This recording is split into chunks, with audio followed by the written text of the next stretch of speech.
This evening I want to talk to you about the archaeological evidence that relates to the New Testament.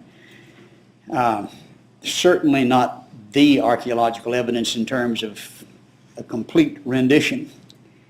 We'd be here for a long time. But some of my favorite things that have been found, some of which I had some small part in, that I know a little bit more about. Not that it's more significant than many other things that could be mentioned, but this would be a few of the things that I have had some knowledge of that relate to the New Testament. I think it's especially important as we think of the responsibility that Peter emphasizes in 1 Peter chapter 3, when he commands, always be ready to make a defense. That's the word apologetia. We get apologetics from it. You be ready to give reasons for your faith is another way to say that. To everyone who asks you to give an account for the hope that is in you, yet with gentleness and reverence. We are to be ready.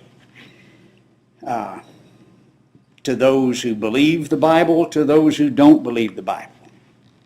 And more today we have those who don't believe the Bible, and we need to be able to give a defense to those as well as did the apostles in New Testament times.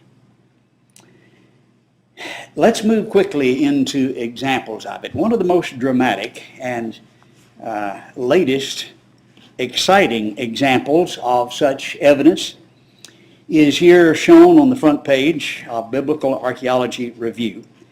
This is an ossuary, a bone box, that pertains to the custom of the Jews in the first century, ended in 70 A.D. with the destruction of Jerusalem, began about the first part of that first century, and involved the burial, laying on a shelf in a tomb, and then coming back about a year later, opening the tomb, gathering the bones, then denuded of the flesh, and put into this bone box, made of limestone, typically carved, about 22 inches long on the average to accommodate the longest bone in the body, which would be the femur. They refer to this example as evidence of Jesus written in stone. The inscription on this ossuary says, James, the brother of Jesus, the son of Joseph, was also a part of it. When it was first announced back in 2002, Biblical Archaeology Review described it as being of breathtaking significance. Herschel Shanks, who's the editor of that journal, says it's the most important find in the history of New Testament archaeology. Well, maybe. It certainly would be in that category. Looking carefully at the corner, you can almost see from this view, this etching. A closer view is the Aramaic, which says, James, son of Joseph, brother of Jesus. Almost all of the ossuaries have simply one name. Better than 95% do. Very few have two names. Only two have been found that have three names, referring to the father as well as to a brother, and that was to a high priest. This would indicate it is of special significance, and the combination of James and Joseph and Jesus, while common names in that era, the combination makes it extremely unlikely that it would be anyone other than the one obviously indicated. James, we have several Jameses, I guess you'd say, in the New Testament. This one is the one that was the brother of Christ. He played a prominent role in the New Testament. We know that in the beginning he was an unbeliever. His brothers said to him, leave here, go to Judea, so that your disciples may see your works. Verse 5 says, not even his brothers were believing in him. He did have more than one, as well as sisters, contrary to what some of our friends teach about Mary. But James was one of those brothers who didn't believe. He was persuaded by the evidence, by the overwhelming evidence of the resurrection of Christ. 1 Corinthians chapter 15, in the list of appearances after his resurrection, we're told he appeared to James and to all the apostles. James was his brother. He really wanted James to see. Yes, he really was raised from the dead. In Galatians 1, Paul says he didn't see any of the other apostles except James, the Lord's brother, indicating that at this point he had become significant and perhaps somewhat prominent. In chapter 2, verse 9, recognizing the grace that had been given me, James and Cephas and John, who were reputed to be pillars, gave to me Barnabas the right hand of fellowship. In Acts chapter 12, Peter had been in prison and was miraculously released by the angel and came to those gathered there at the household praying for him. And he said, motioning with his hand to be silent, he described to them how the Lord had let him out of prison, and he said, report these to James and the brethren. James needs all the evidence he can get, perhaps. But make sure James knows this, and to the brethren. And then in Acts chapter 15, when there is the confrontation over circumcision, various inspired voices spoke, and then James gave the conclusion. After they had stopped speaking, James answered, saying, brethren, listen to me, which would show the prominent role that he was playing at this point. We know from tradition, from history of his death, I think reliably. Here in the 13th century, we have a mosaic from a cathedral that wouldn't be all of that authentic in and of itself, but it refers to testimony by Hegesippus, which goes back to 150 A.D. Remember, the book of Revelation was written about 96, so within a generation of the writing of the last book. We don't have Hegesippus today, but Eusebius did, and he was quoting from Hegesippus in 316 from a document that had been written in 190 A.D. when he said, James was thrown from the pinnacle of the temple. When that did not kill him, he was stoned, and when that did not kill him, his head was stove in by a fuller's club. And these figures represent what Hegesippus told us happened within one generation from the life of the apostles. The pinnacle of the temple we referred to this morning briefly in our class in connection with the Garden of Gethsemane. But we're looking at the south wall of the Temple Mount as it appears today, a good bit of it having been rebuilt by the Crusaders. And this corner is the pinnacle, being much more precipitous before the rubble and the ruin of the destruction of Jerusalem, down to the valley, straight down, rather than sloping, which is produced by the rubble. But this is the way it appears today. And from that point, James was thrown off, didn't kill him, and then was killed by the fuller's club, according to the testimony of Hegesippus. We're looking at a larger view of that the pinnacle and the retaining wall of the temple. And the valley in between is the Kidron Valley. This is the pinnacle. Across the valley on the other side is the community that's today called Silwan. It is a Palestinian village. And it's built on a limestone cliff that forms the edge of that valley. And built into the cliff, we see a number of caves and enclosures that are tombs. And it was in one of these tombs that this ossuary was found, not far from the pinnacle, which would not have been where he would have been buried immediately after his death, but within a year of his death. Well, is this a real artifact? There was a great deal of controversy, but the Geological Society there in Israel looked at this to verify it and put out an official statement. Well, looking at the patina, this coating that forms over thousands of years, this has to be authentic. And here we see Professor John McRoy, who is author of the Archaeology in the New Testament, said 6 different pieces of patina, this coating that forms over years, of the stone looked at through the laboratory. It was verified by people who are not Christians that the date on this first century is the first century. There's no evidence of recent disturbances of the box. And so those who were Jews, who were not Christians, authenticated this initially.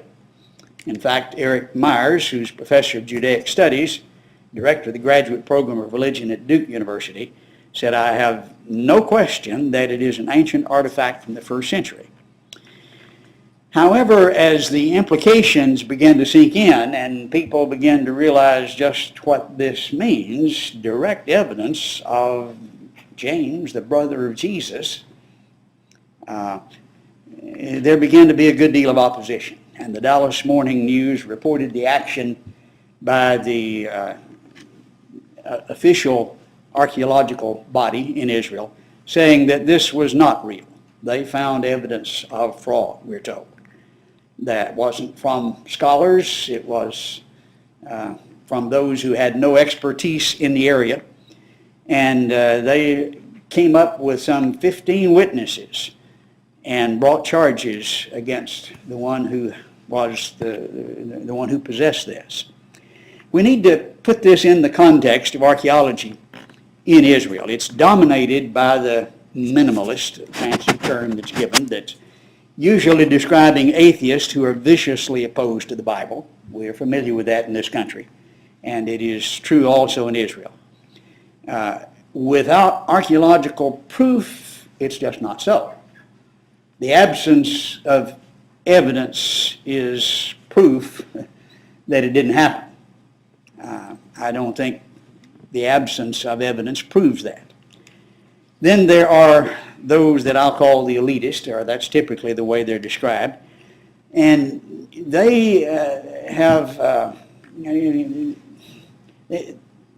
more precise, more authentic, better archaeologists than anyone else, because they will not accept any evidence unless it's providence, that is, under the official guidance of the Institute of Archaeology in Israel.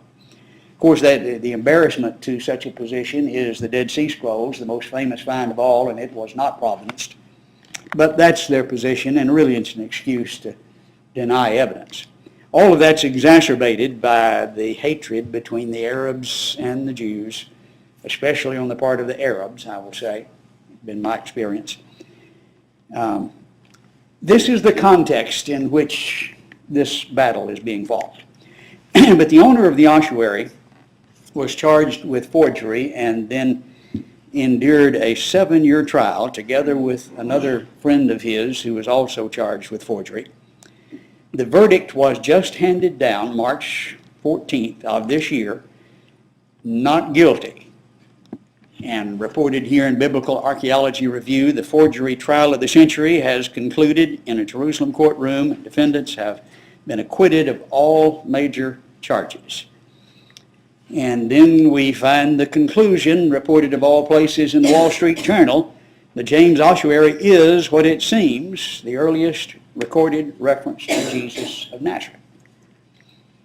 That's rather amazing. Now, that's not what everybody is saying. The minimalist, the elitist are saying very different things, but they're not justified. And the judge of the Jewish court, like the head of the Sanhedrin, has said, this is authentic. Well, didn't say that, but the charges of forgery are false. The Dallas Morning News reported this and said, well, yes, okay, this is evidence. Very reluctantly, but it's the only evidence you got. I'll admit you got this, but that's it. That's either abysmally ignorant or dishonest. Maybe both, I don't know. Why would I say that? Well, just from the standpoint of ossuaries. Here is the ossuary of Caiaphas that's in the text that we're studying in our class on Sunday morning, the high priest. We didn't quite get to him, but almost did this morning.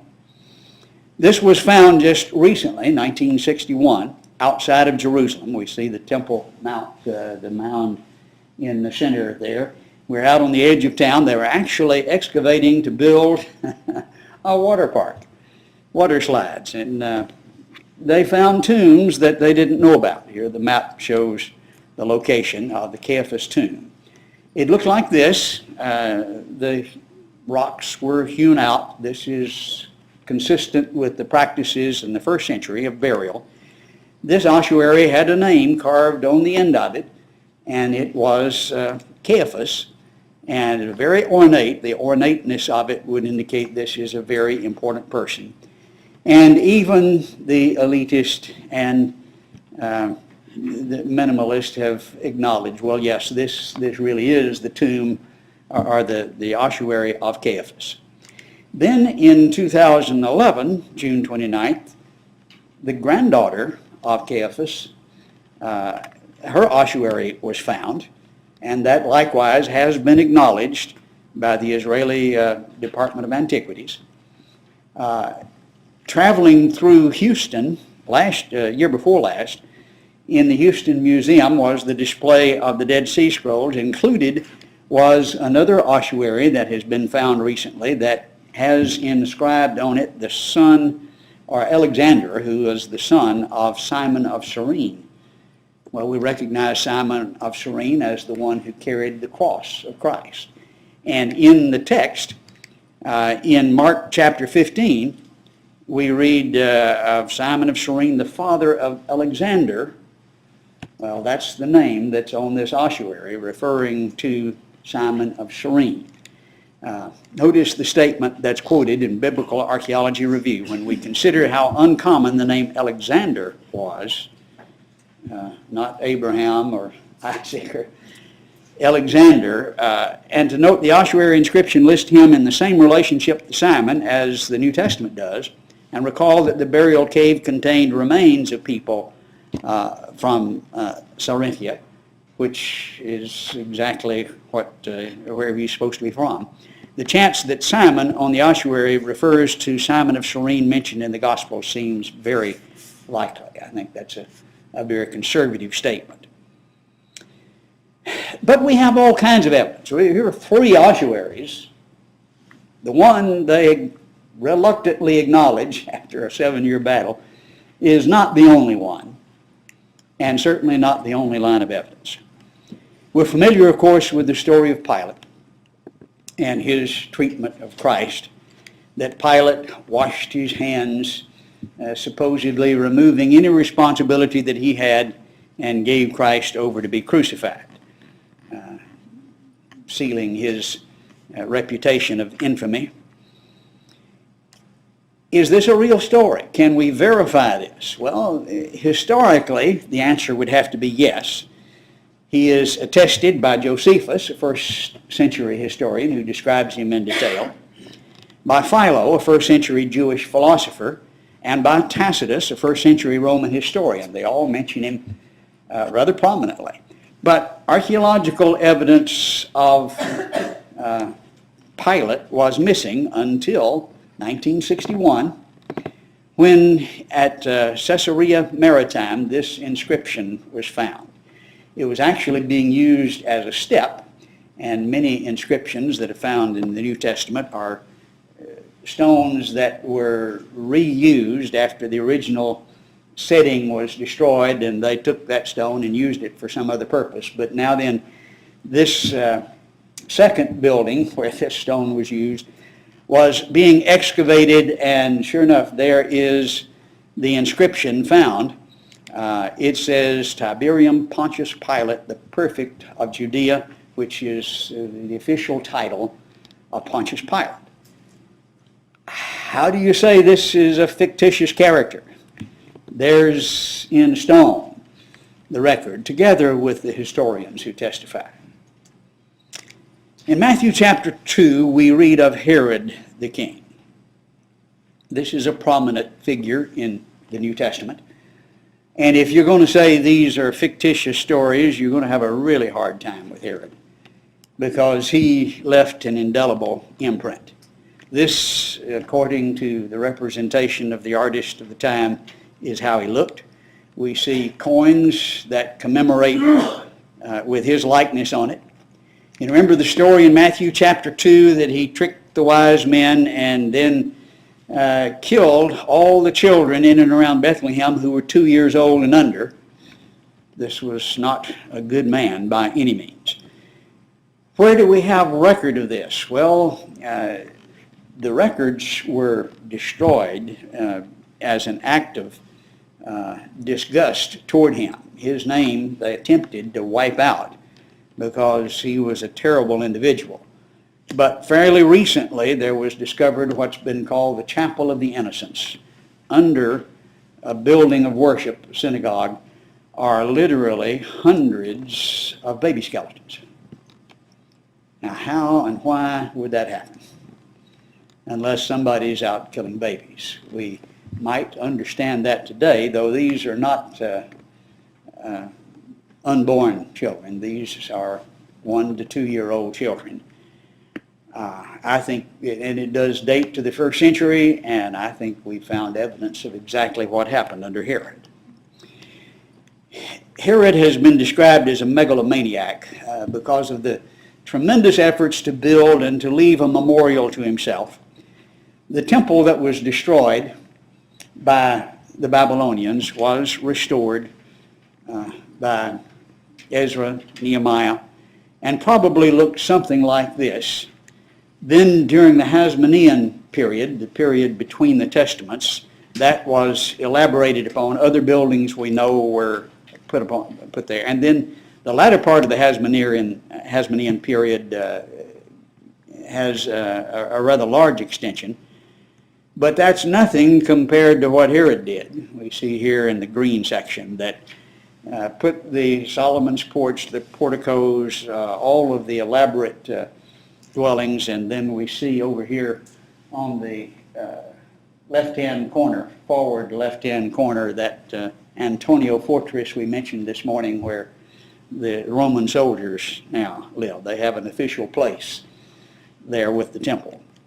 Looking something like this, according to one of the better scholars of the New Testament. And I don't think that's an exaggeration. Almost every representation on that picture we have verification of. Herod was quite a fellow. And from Josephus' description of Solomon's porch here, the interior looked something like this. We read in Mark 13, as he was going out of the temple, one of his disciples said to him, "Teacher, behold, what wonderful stones, what wonderful buildings." And Jesus, of course, told them that would soon be torn down, which did happen in 70 A.D. That's Herod.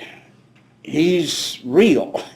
And we see evidence of him everywhere we look in the New Testament. One of the most obvious places is Caesarea Maritime, the spot where Pilate's inscription was found. It looks something like this. This is a representation from Reader's Digest, and I think pretty accurate. These are some of the artifacts, the scenes today from the destroyed palaces and the swimming pools, the playgrounds of Herod. There was a 30-mile aqueduct that brought water to Caesarea Maritime. One of the more famous structures built by Herod was Masada, where hundreds of Jewish individuals committed suicide as the Romans approached, not wanting to be killed by the Romans. One of the monuments to Herod is seen in what's called Herodium today. It's an artificial mountain. He built his own mountain using almost unlimited slave labor with fortresses built into it, actually with a synagogue on top, just in deference to the Jews, not because of any sincerity, but very well fortified. Of course, not that well preserved, but well enough to get a pretty good idea of what was going on. And here is, my beloved, as we look down from the upper portions of that structure that was built by Herod. From the bottom you see the Playboy playground, the large swimming pool. In that swimming pool he drowned his mother and 3 of his brothers and 2 of his sons.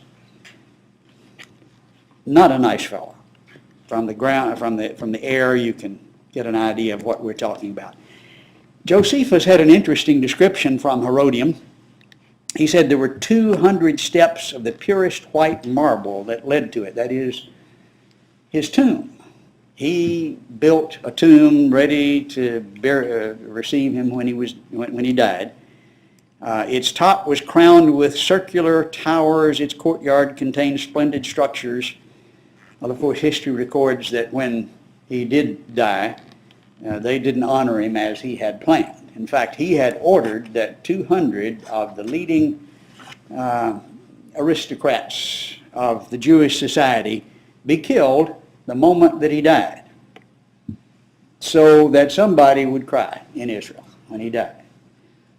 Well, he was dead, and so they ignored the order. But that was an official order. His tomb was finally found, and the reason it had not been found, it was just beat to a pulp, and then another building built on top of it in the Byzantine period. But it was found in 2007 by Ehud Netzer, whom we've worked with on a couple of occasions. After a search more than 30 years, Ehud Netzer of Hebrew University says he's located the tomb at Herodium, a site south of Jerusalem. And you see below, on the walls of that artificial mountain, that tomb was built. The marble steps were going up to it.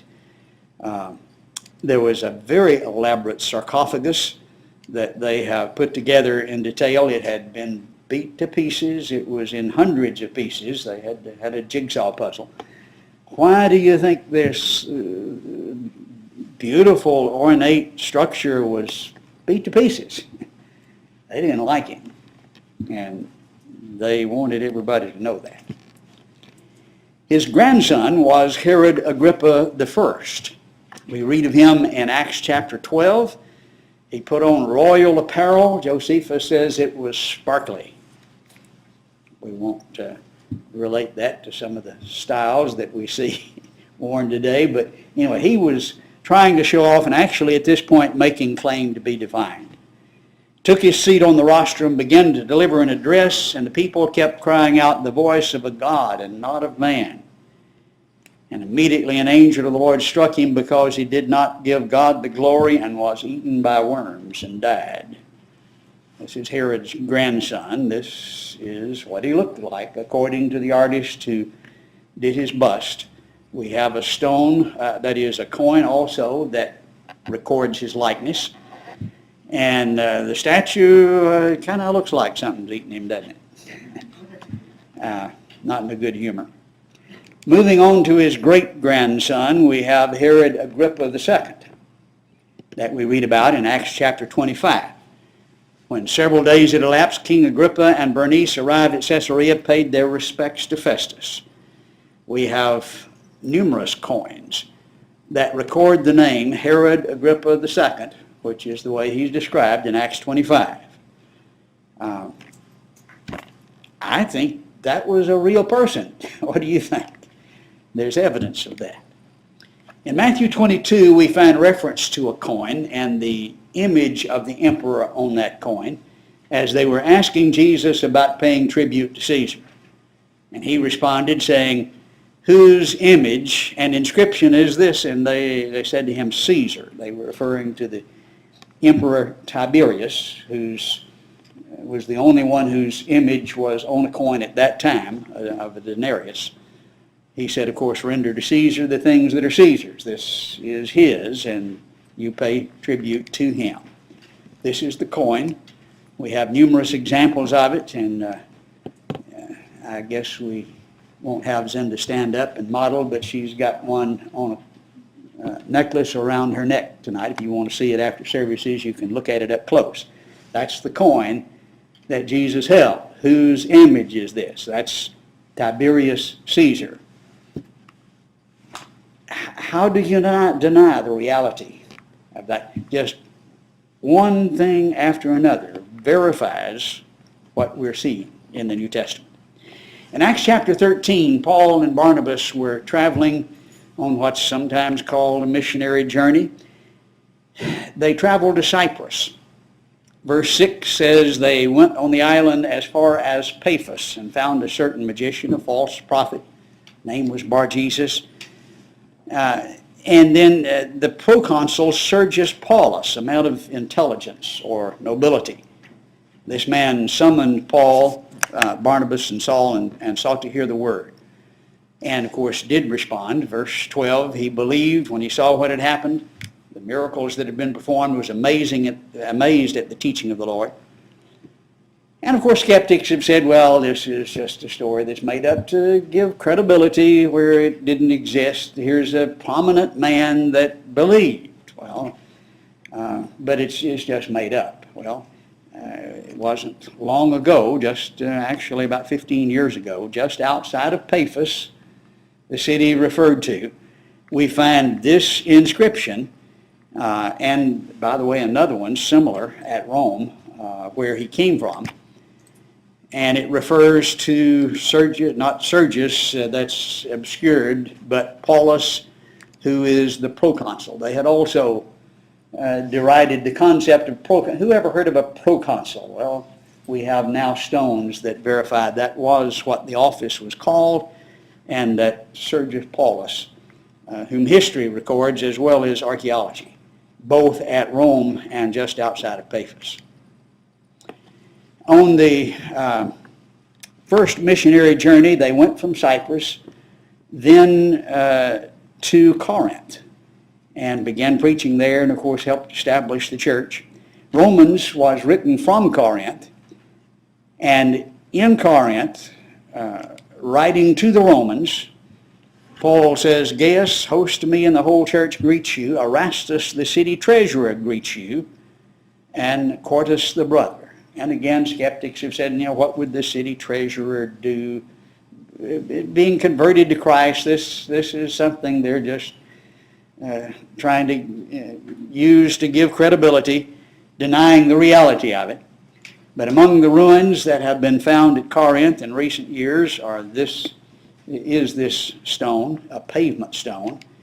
It refers to Erastus in return for this word which could be translated the treasurership, the office of treasurer, at his own expense, and they would assume the portion that's missing says laid this pavement at his own expense in return for his office of treasurer.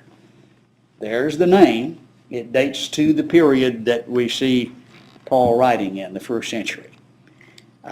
Josephus also described him in detail and described him as a man of great dignity. He, along with the rest of those at Rome, greeted the brethren at Corinth. In Acts 18, we read while Gallio was proconsul, here's that term again, which has now been verified, of Achaia. Achaia is the area that would include Corinth. He was proconsul of Achaia. The Jews with one accord rose up against Paul and brought him before the judgment seat.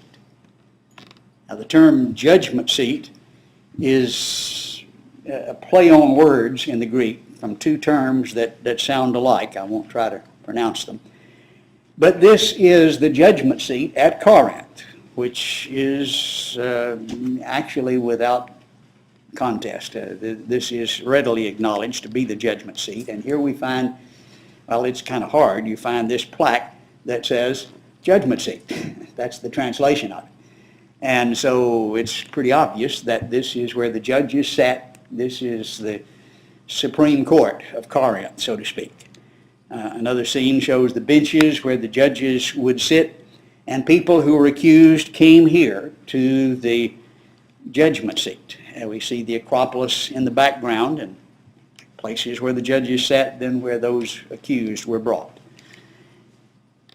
In verse 12, Gallio was proconsul of Achaia. They brought him before the judgment seat. We find also, now of course the question is, who is Gallio? Nobody had heard of him. He wasn't mentioned in history. He's supposed to have been, since you have the negative evidence, that's proof against it in the minds of the elitist. But the absence of evidence is not evidence of absence. It's just evidence you hadn't found it yet. And then they did find evidence of Gallio in this inscription, which is now in Delphi, Greece. It's an inscription by the Emperor Claudius Caesar, and it is in the right period. He reigned from 41 to 54 AD, and it begins, "To Gallio, my friend and proconsul." So both the office and Gallio, before whom Paul was brought to the judgment seat. Romans 14, of course, says we're all going to be where? Before the judgment seat of God, using this same term that was used to describe that before which Paul was brought. It was a term they would know with dread at that time, and it should bring serious concern to each one of us. Moving along in the book of Acts to the next chapter, chapter 19, we get to Ephesus. If you're looking at cities that have been excavated that just bring awe, this is one of the greatest. Though we find several others that are gaining on it, maybe have surpassed it, Laodicea being one. That is still in the process of being excavated. Acts 19 tells us in verse 34 that there was a great deal of controversy as they opposed those who were making a living selling these silver images of Diana. Paul said, "This is no real God," and boy, they got upset. And they cried out for 2 hours in the theater, in the big amphitheater there. "Great is Diana of the Ephesians." Great is Diana. Well, she was pretty great, at least in terms of height and rather amazing features. We think that people in our society have fetishes with women's breasts. They really carried that to an extreme. She just had all kinds of breasts, and this was a goddess of fertility and sexuality, and that's what they worshipped. We find numbers of coins with that image on it, and this is one of the images that was found there at Ephesus. The temple of Diana was truly one of the wonders of the world. You can almost see the scale of, when you look at the people, these columns were 60 feet tall. Maybe you get some idea of that in what remains today. They piled them up. Of course, they had fallen. But here's one column that they put together intact, and you see the little fellow standing down at the bottom of the column? That's me.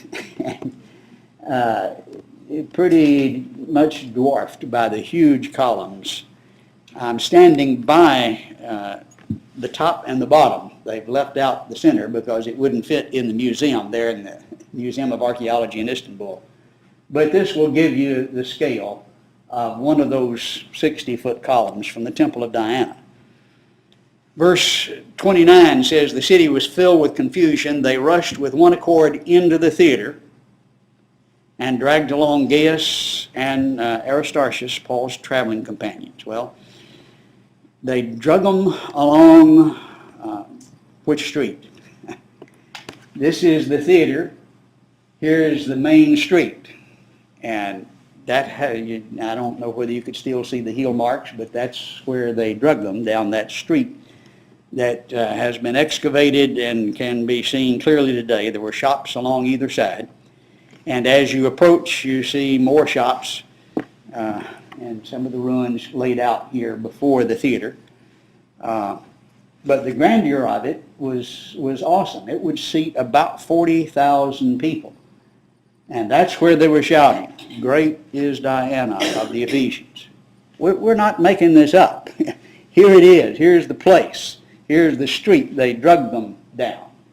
And they refused to listen. I thought I'd see if they'd listen to me, but they didn't listen to me either. Going back now to the early part of New Testament history, to Luke 2, and I'm putting it here because this is a recent find. We know the story of Caesar Augustus, who took the census, and that's why Mary and Joseph were going back to Bethlehem for the census to be taken, at the order of Caesar Augustus, according to Luke chapter 2, verse 1, the story that we read each year. Well, we know all about Caesar Augustus. There's no doubt that there was such an individual. We have a number of busts that represent his likeness.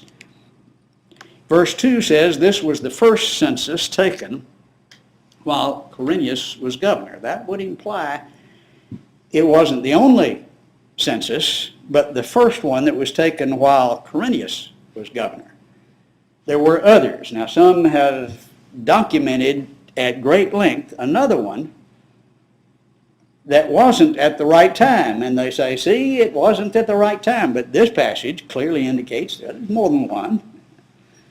But this was the one that was taken when Quirinius was governor. Well, who is Quirinius? Nobody ever heard of him until in Antioch of Pisidia we found this stone. Translated reads something like this, but describes, as you see in the middle, Quirinius, who was unknown before this discovery, and that discovery was about 20 years ago. But more recently, another amazing documentation was found, of all places, in Venice. How do you find evidence for the New Testament in Venice? Well, what kind of soldiers were in Jerusalem? Roman soldiers. Wouldn't they be from Venice and Rome and various places where Romans lived? This is a tombstone of a Roman soldier that was from Venice. Of course, everybody can read the Latin? No. But it reads like this. It refers to Secundus of the Palestinian tribe in the service of the divine Augustus. Augustus had claimed divinity, and out of politeness they acknowledged him as divine. So he's under Augustus, under Quirinius, the legate of Caesar in Syria, and goes on to say he conducted a census by the order of Quirinius. So he's under the Caesar Augustus. He's under Quirinius, who ordered the census. It just doesn't get better than that. In a very unlikely place, Caesar Augustus ordered that a census be taken, the first census while Quirinius was governor of Syria. Syria, Quirinius, Caesar Augustus, all of it is documented in the tombstone of an obscure Roman soldier from Venice. We know also Claudius Caesar, the one referred to in Acts chapter 11. Agabus stood up, showed by the Spirit there was going to be a great famine in the world, which happened in the days of Claudius Caesar. Well, we know all about him. They're very elaborate statues, dozens of them, coins that show his likeness. This is another likeness. Following him was Nero. Anybody heard of Nero? The one that fiddled while Rome burned, we're told. Actually, the fiddle wasn't invented till after that time, so that's probably a spurious account. But he certainly did persecute the Christians and burned them and impaled them on stakes and covered them with pitch and used them for lanterns. Was a horrible individual, about 64 AD. Traveling to Rome, and some of our number will be going there soon, you'll want to visit this spot.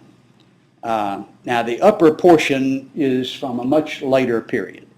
What we're looking at is this lower part that the later part was built on top of. This is the prison of Peter and Paul. And from very reliable and acknowledged to be real documents, this was what we'd call death row in the first century, as early as 37, AD 37. And certainly at the time of Peter and Paul in the 60s. Somebody who was sentenced to death, this is where they would be.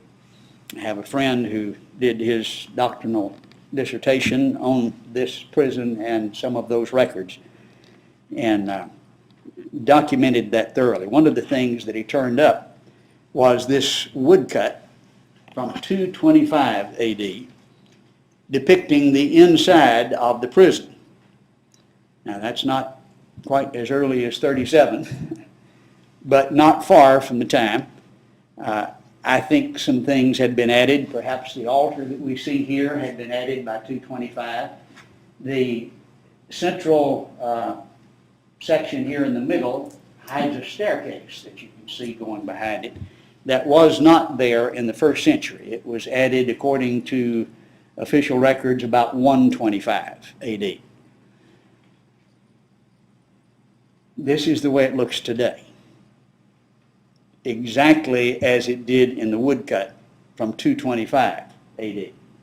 And here you see that added wall in front of the staircase that allows you to come down. In the first century, that staircase wasn't there. How did you get in? Well, you see that hole in the ceiling? They just dropped them down. There was no staircase. There was a well. Catholic tradition says it was miraculously provided for Peter. I don't subscribe to that. But there is a well, and it's where they kept those sentenced to death.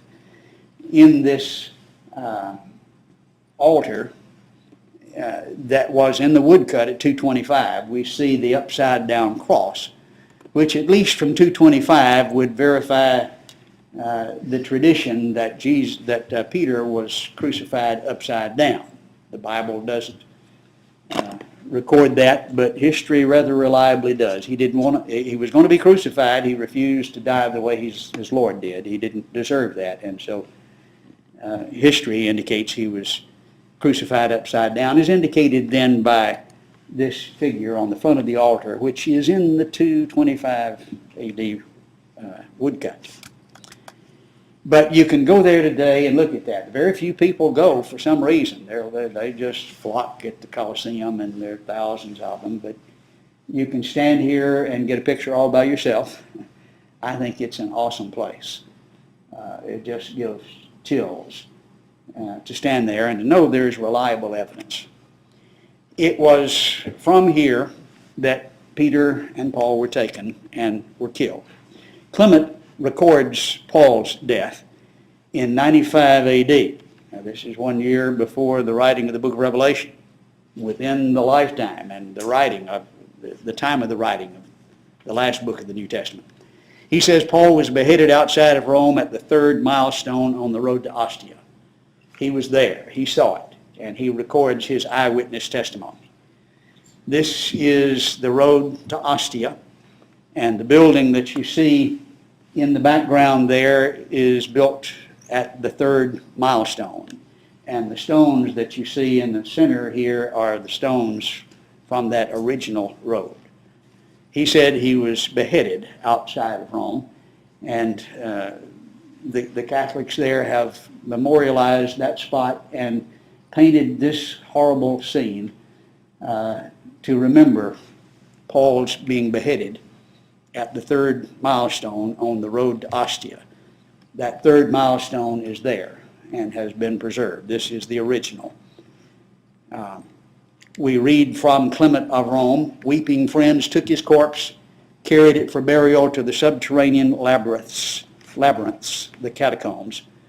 When I visited the catacombs there, the graduate student, the guide, said it's a myth that Christians ever use these for anything. Well, Clement of Rome in AD 95 didn't know that. He said that's where Paul was taken, where through many ages of oppression, the persecuted church found refuge for help for the living and sepulchres for the dead. Here is a scene that depicts Paul being carried to the subterranean labyrinths, the catacombs. That was under Nero, who followed Claudius Caesar. He was followed by Vespasian, who was the father of Titus. Titus was the general who led the 10th Roman Legion to destroy Jerusalem. And we know historically of all of these individuals. This is what they look like. Looks rather brutish, doesn't he? In Deuteronomy 28, that's way, way before 70 AD. I mean, you're talking about thousands and thousands of years. Moses said, "The Lord will bring a nation against you from afar." Or at least it's recorded in Deuteronomy. They had crossed, and here we are at the two mountains, Mount Gerizim, Mount Ebal, the Mount of Blessing, Mount of Cursing. What's going to happen if you obey? Here are the blessings. What's going to happen if you don't obey? Well, the Lord will bring a nation against you from afar, from the end of the earth, as an eagle swoops down, a nation whose language you shall not understand. What was the symbol of the Roman Empire? What was the insignia emblazoned on their breastplates and on their helmets? The eagle. A nation from afar. They didn't understand Latin in Palestine. Jesus likewise prophesied in Matthew 24, and we have Mark's account, I believe, recorded from the Dead Sea Scrolls from about 50 A.D., of an event that happened in 70 A.D.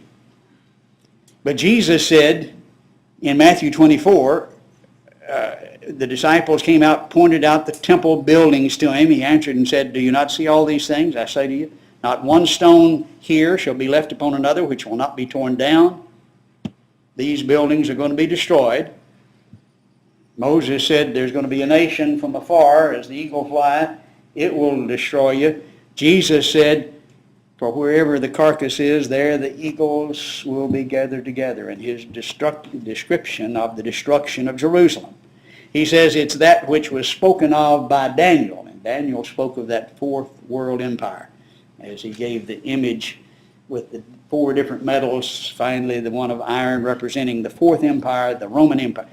Both Moses and Jesus foresaw the coming of the Roman Empire to destroy Jerusalem. And 70 A.D., that's exactly what happened. And they burned the temple and they looted it. They carried off the gold and they left it in ruins and marched back to Rome with the booty. As you go to Rome today, if you're ever there, be sure you look at the Arch of Titus. Titus was the one who led the army in the destruction of Jerusalem. And here is the memorial to his victory over Jerusalem. This is a testimony to the fulfillment of the prophecy of Moses and the prophecy of Jesus. Yes, it was fulfilled by Titus. And here is his arch to memorialize that. And if you look under that arch, you see some rather amazing and obvious carvings. What's there? The menorah. What are they carrying out? These are the artifacts from the temple. Now the throng that goes through Rome have no idea about this. And you'll not find a guide that'll point it out. But there is the testimony that Titus fulfilled what Moses foresaw and what Jesus foretold. And that was done in 70 A.D. by Titus. And here's his arch to memorialize it. There's more about that we don't have time to go into, but very interesting evidence. Dallas Morning News says, well, this ossuary is all you got. We're 15 minutes past time to quit tonight, and we could go on and on. There's tons of evidence. In addition, we have shown that there are ossuaries of Caiaphas the high priest, of the son of Simon of Cyrene, and also the granddaughter.